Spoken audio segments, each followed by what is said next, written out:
Hello, नमस्ते and welcome back. मैं मुनमुन फिर से स्वागत करती हूँ आप सभी का हमारे चैनल मुनमुन्स क्रिएटिविटी में। फ्रेंड्स, आप सभी का तहे दिल से धन्यवाद करती हूँ जो आप लोगों ने मेरे लास्ट वीडियो को इतना इतना इतना सारा प्यार दिया है और जिसका मैं दिल से धन्यवाद करती हूँ। वैसे लास्ट वीडियो तो नहीं, किचन से जो भी मैं सीरीज़ लेकर आ रही हूँ रिलेटेड वीडियोज़, आप लोग बेहद ज़्यादा पसंद कर रहे हो। तो आज भी आप टाइटल देखकर समझ ही गए होंगे कि आज का वीडियो किस टॉपिक पर रिलेटेड है। तो चलिए शुरू करते हैं आज का वीडियो।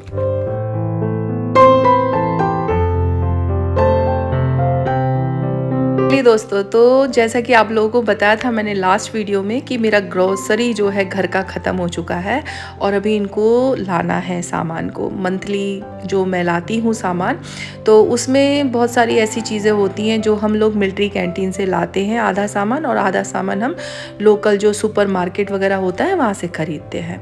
तो जैसे कि आप में से काफ़ी सारे फ्रेंडों को पता होगा कि मेरे हस्बैंड मिलिट्री में थे, अभी तो वो रिटायर हो गए, लेकिन हम मिलिट्री कैंटीन का इस्तेमाल करते हैं और मंथली हम वहाँ जाते हैं और अपना सामान ख़रीद के लेकर आते हैं, जो जो चीज़ें हमें रिक्वायरमेंट होती है हर महीने।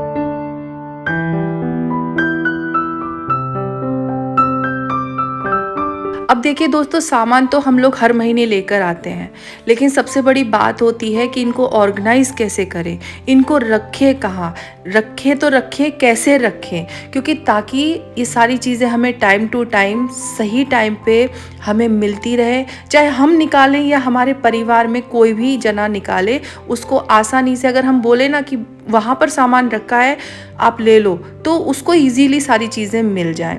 सारा मतलब जो काम है वो आपके ऊपर डिपेंड ना रहे कि मुनमुन ने कहाँ रखी है कौन सी चीज़ कहाँ नहीं रखी, ऐसी चीज़ें घर में मतलब क्रिएट ना हो। तो मैं यहाँ पर अपना ही एग्जांपल दे रही हूँ क्योंकि मेरे घर में ऐसी ही प्रॉब्लम्स आती रहती थी। तो धीरे धीरे देखो, चीज़ों को सुधारने के लिए हम लोगों को ही कोशिश करनी पड़ेगी, हाउसवाइफ को ही, ताकि सारी चीज़ें सही से ऑर्गेनाइज रहें और सबको हर चीज़ें टाइम टू टाइम मिल जाए। तो देखिए, अब इन सारे सामान को मैंने पहले काट छाट कर लिया, जो खाने पीने का सामान था वो अलग रख दिया।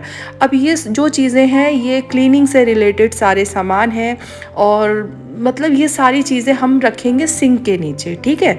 अब सिंक के नीचे का जो एरिया होता है वो एक ऐसा एरिया होता है, बहुत से लोग इसको डंप करके रख देते हैं, कुछ ऐसी चीज़ें भर के रख देते हैं, मतलब सोचते हैं कि ये जगह हमारी किसी काम की ही नहीं है, इसको हमें गंद मचा के रखना है, और साफ़ सफाई नहीं करते, या बहुत सारी चीज़ें होती हैं जिससे क्या होता है कॉकरोच पैदा होते हैं, फिर वो पूरे किचन में इकट्ठा होता है।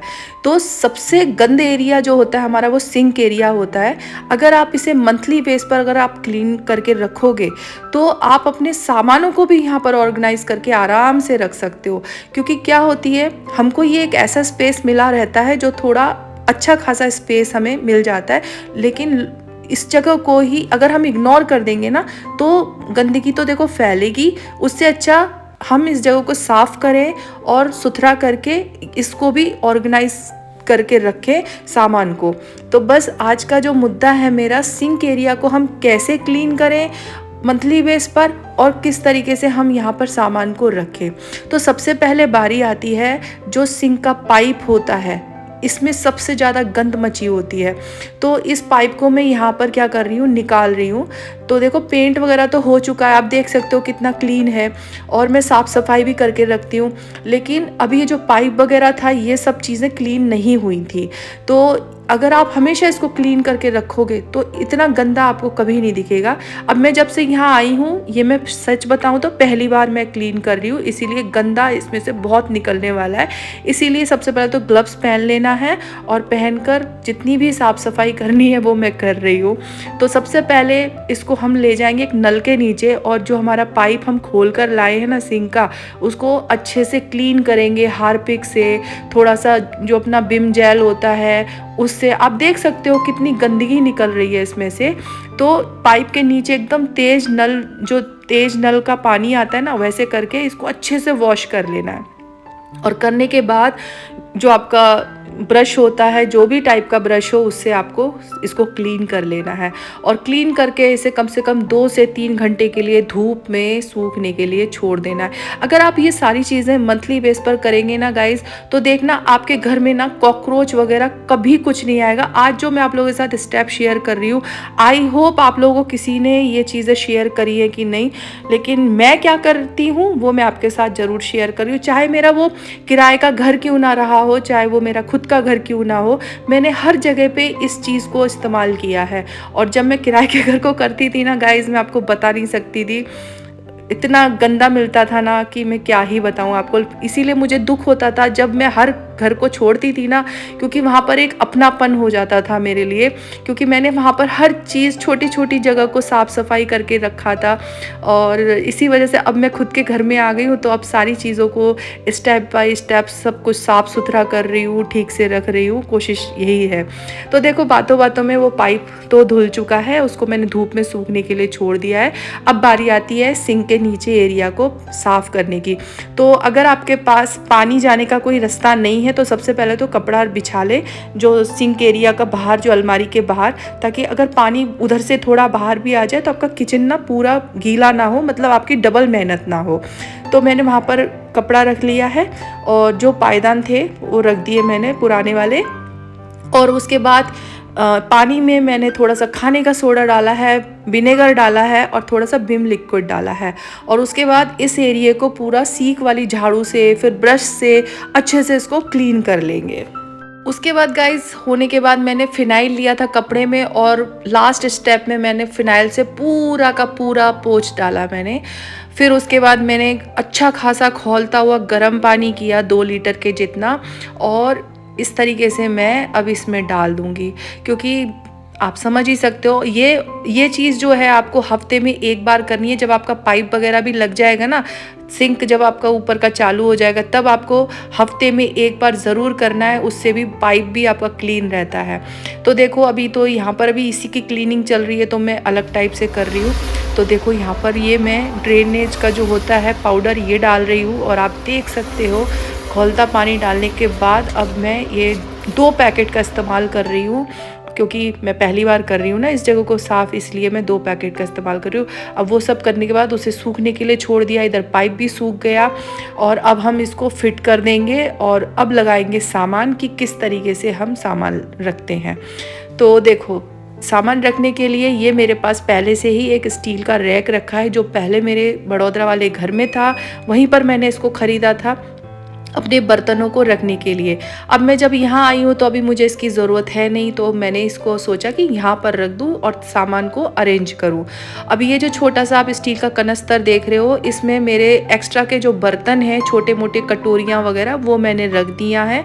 तो वो यूज़ में नहीं आती, इसलिए जब मेहमान आते हैं तभी निकाले जाते हैं, अदरवाइज़ नहीं।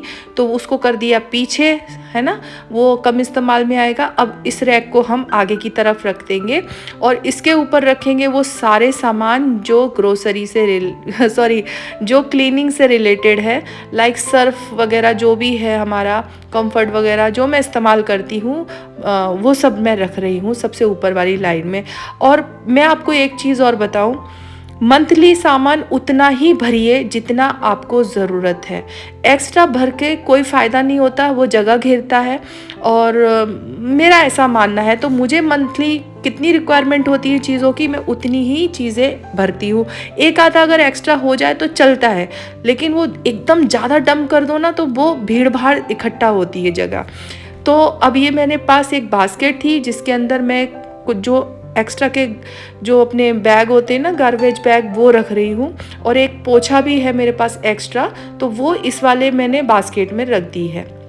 अब आपके पास अगर ऐसा बास्केट है तो इस्तेमाल करो, अगर नहीं है तो हमारे कार्डबोर्ड के जो बॉक्स होते हैं वो जिंदाबाद हैं, वो बहुत अच्छे मजबूत आते हैं। जो हम ऑनलाइन शॉपिंग करते हैं ना, ये तो आपको भी पता है वो कितने मजबूत होते हैं। तो बस अगर इस टाइप के जो बॉक्सेस होते हैं आप उसमें भी रख के इस्तेमाल कर सकते हैं। तो मेरे पास अभी फ़िलहाल ये डब्बे हैं, तो मैं इनका इस्तेमाल कर रही हूँ।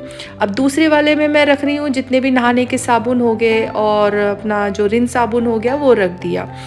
अब बस सारी चीज़ों को ऑर्गेनाइज़ करना है। आपके पास हर मंथली क्या आप लाते हो क्या नहीं लाते हो, अगर चीज़ों को अपने मन मुताबिक अपने हिसाब से अरेंज करेंगे आप, तो जगह नहीं घेरेगी और सारी चीज़ें टाइम टू टाइम सबको मिलेगी, आपको मिलेगी और हौच पौच नहीं होगा, ऐसा मेरा मानना है। तो अभी देखो मैं सारा सामान लगा देती हूँ और फिर आपको दिखाऊंगी कि किस तरीके से मैंने सब चीज़ों को ऑर्गेनाइज़ किया है। और हाँ, जो हमारे प्लास्टिक के कंटेनर निकलते हैं, छोटे मोटे डिब्बे, सपोज़ करो हम फेंक रहे हैं, या फूड कंटेनर हो गया, उनमें भी आप सामान को ऑर्गेनाइज़ करके रख सकते हैं। तो अब ये मेरे कुछ डब्बे थे जिनको मैंने अभी डिस्कार्ड करने के लिए निकाला था, लेकिन वो पहले मैं इसके अंदर जैसे कि भरती थी मखाने वगैरह या जो भी चीज़ें मैं रखती थी, वो मैं अब नहीं रख रही हूँ। अब मैं इसके अंदर रख रही हूँ, जैसा कि अभी आप देख रहे हो, ये सारी चीज़ें रखने के लिए मैं इस्तेमाल करूँगी। सो गाइज देखो सब कुछ ऑर्गेनाइज हो गया है और अब पीछे की साइड में मैं रख रही हूँ, ये एक नया टब लाया हुआ है और एक पुराना टब है। जब बहुत सारे बर्तन इकट्ठे धुलते हैं तब हमको टब की ज़रूरत पड़ती है, तो वो हम कभी कभी निकालते हैं, इसीलिए वो पीछे की साइड में रख दिया। और ये एक DIY किया हुआ गार्बेज बैग रखने के लिए मैंने डब्बा बनाया हुआ था, वो भी रख दिया।